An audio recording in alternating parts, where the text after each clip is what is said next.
मारफळ येथे शेतकऱ्याकडून मजूर महिलांना दगडाने मारहाण. राजेगाव येथील मजूर महिलांसोबत घडला प्रकार.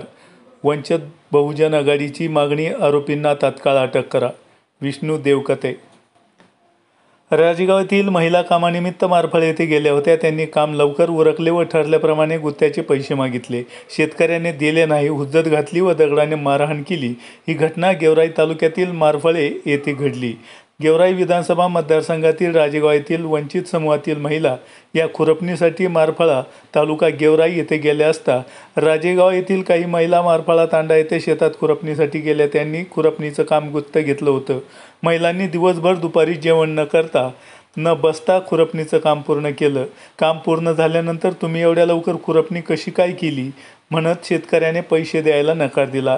संध्याकाळी खुरपणीचं काम संपल्यानंतर महिलांनी ठरलेल्या रोजंदारीच्या पैशाची मागणी केली असता संबंधित शेतकऱ्यांनी महिलांना रोजंदारीच्या पैशासाठी नकार दिल्यानंतर महिलांना व रिक्षा चालकाला अश्लील भाषेत आणि जातीवाचक शिवीगाळ करून दगडाने हाणमार करायला सुरुवात केली.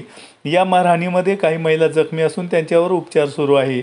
अशा जातीवादी व नीच प्रवृत्तीचा वंचित बहुजन आघाडीच्या वतीनं जाहीर निषेध केला आहे.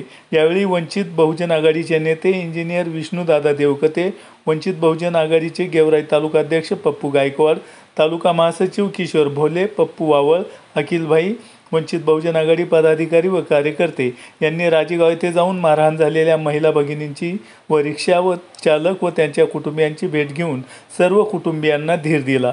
जोपर्यंत मारहाण झालेल्या महिलांना न्याय मिळत नाही तोपर्यंत वंचित बहुजन आघाडी आपल्यासोबत आहे.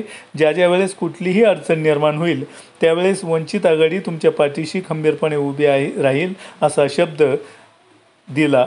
संबंधित आरोपींवर गुन्हा दाखल झालेला असून लवकरात लवकर आरोपींना अटक करण्यात यावी अशी मागणी वंचित बहुजन आघाडीच्या वतीनं तलवाडा पोलीस स्टेशनचे PI यांच्याकडे करण्यात आली आहे. आपण पाहतात इंडिया सुपर न्यूज मराठी. प्रतिनिधी इम्रान शेखसह मुनीर सय्यद.